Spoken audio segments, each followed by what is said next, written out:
Party అయినటువంటి BRS రాష్ట్ర ప్రభుత్వంగా ఉన్నప్పుడు 80 రోజులు నిరవధిక సమ్మెలో భాగంగా మనం చేసినటువంటి పోరాటానికి ఎంతోమంది వీఆర్ఏలు చాలామంది ప్రాణత్యాగాలు చేసిరు, చనిపోయిర్రు. ఆ పోరాట ఫలితంగా మనకు అప్పటి ప్రభుత్వం మనం పోరాడితే పోయేదేముంది, బానిస సంఖ్యలు తప్ప అనే ఆ దిశగా మనం అడుగులు ముందుకు వేసి టెంట్ల కింద వచ్చి కూర్చొని 80 రోజుల నిరవధిక సమ్మెకు ప్రతిఫలంగా మనకు జీవో నెంబర్ 81, 85 అనే 2 జీవోలని జారీ చేసి ఎవరైతే వీఆర్ఏలు 20,555 మంది ఉన్నారో వారి విద్యార్హతల ప్రకారంగా డిగ్రీ చదివిన వారికి జూనియర్ అసిస్టెంట్, ఇంటర్ చదివిన వారికి రికార్డ్ అసిస్టెంట్, 10th చదివిన వారికి ఆఫీస్ సబార్డినేటర్, మరి అదేవిధంగా ఇదే 20,555 మందిలో 3,797 మంది వీఆర్ఏలు 61 సంవత్సరాల పైబడిన వారు ఉన్నారు. వీరికి సర్వీస్ రూల్స్ ప్రకారము వీళ్ళకి పదవి విరమణ వయసు అనేది లేదు కాబట్టి వీళ్ళ వారసులు గత 10-15 సంవత్సరాల నుంచి వీళ్ళ తండ్రుల స్థానంలో విధులు నిర్వహిస్తున్నారు కదా అని చెప్పి ప్రభుత్వం ఒక సానుకూల ఉద్దేశంతో, మానవతా దృక్పథంతో వీళ్ళకి కారుణ్య నియామకాలు చేపట్టాలని చెప్పి ప్రభుత్వం ఒక జీవో నెంబర్ 81లో మన అంశాన్ని అనేది చాలా క్లియర్గా పొందుపరిచింది. అదే జీవో ఇచ్చింది కానీ ఉద్యోగాలు ఇవ్వడం అనేది మర్చిపోయింది.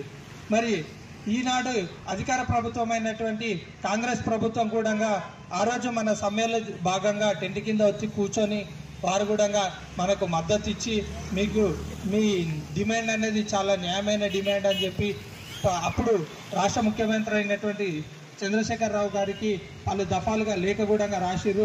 అయ్యా, ఈరోజు మీరే ముఖ్యమంత్రిగా ఉన్నారు, మీరు అధికారాన్ని చేపట్టి కూడా సంవత్సరం గడుస్తుంది, మీరు ఈ ప్రజాప్రభుత్వం అని చెప్పుకుంటున్నారు. ఈ ప్రజాప్రభుత్వంలో ప్రతి ఒక్కరికి, ప్రతి తెలంగాణ బిడ్డకు మేము న్యాయం చేస్తామని చెప్పిరు.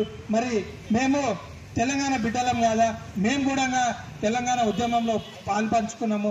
మరియు మీ ప్రభుత్వం అధికారం చేపట్టడంలో కూడా మేము పాలు పంచుకున్నాం. మేమేం తప్పు చేసినాం? ఒకే జీవోలో ఉన్నటువంటి 16,797 మందికి న్యాయం చేసి మిగిలిన 3,797 మందికి ఎందుకు ఉద్యోగాలు ఇవ్వడం అనేది ఎందుకు విస్మరించారు? మమ్మల్ని ఎందుకు చులకనగా చూస్తున్నారు? ఈరోజు వాళ్ళు మా తోటి వీఆర్ఏలు అందరూ మంచి శాలరీలు పొందుతున్నారు. ఈరోజు మేము అదే 10,500 జీతంతో మేము చాలని జీవితాలతోటి మేము సతమతం అవుతున్నాము. ఈ ప్రజాప్రభుత్వం ఇప్పటికైనా మేల్కొని మాకు న్యాయం చేస్తుందని చెప్పి మేము ఆశిస్తున్నాం. గత 10 నెలల నుంచి మేము చాలా శాంతియుతంగా, చాలా ఓపికతోటి మేము ప్రతి ఎమ్మెల్యేని కలిసినాం, మంత్రులను కలిసినాం, చివరికి ముఖ్యమంత్రిని కూడా 4 సార్లు కలిసినాం. మా రెవెన్యూ శాఖ మంత్రులు అయినటువంటి పొంగులేటి శ్రీనివాస్ గారికి అయితే లెక్కలేనన్ని సార్లు కలిసినాం. దాదాపు ఒక 40-50 సార్లు కలిసి మెమోరాండం ఇవ్వడం జరిగింది. సార్, మీకు ఈ రోజు వస్తుంది, రేపు వస్తుంది అని చెప్పి మాకు మీ పైన కమిటీ వేసిరని చెప్పి కాలయాపన చేస్తున్నారు తప్ప 5 కమిటీ కలెక్టర్లతోటి ఒక కమిటీ అనేది వేసిరు. కమిటీ అనేది ఇప్పటి వరకు కూడా కూర్చొని మాట్లాడింది లేదు, కేవలం కాలయాపన చేస్తున్నారు. మా పైన ఎవరైతే వీఆర్ఏ వారసులు 3,797 మంది 61 సంవత్సరాలు పైబడిన వీఆర్ఏ వారసుల పైన ప్రభుత్వం వహిస్తున్నటువంటి నిర్లక్ష్యానికి వ్యతిరేకంగా మేము ఈరోజు రాష్ట్ర కమిటీ జేఏసీ పిలుపు మేరకు మా కార్మిక సంఘాల సహకారంతో మరియు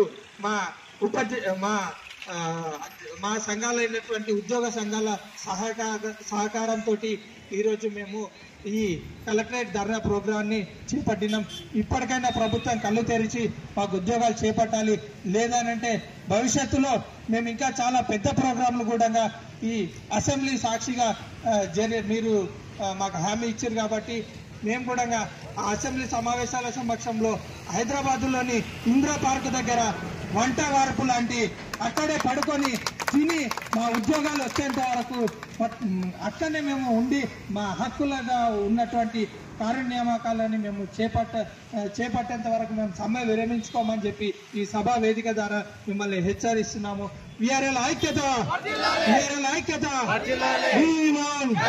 We want.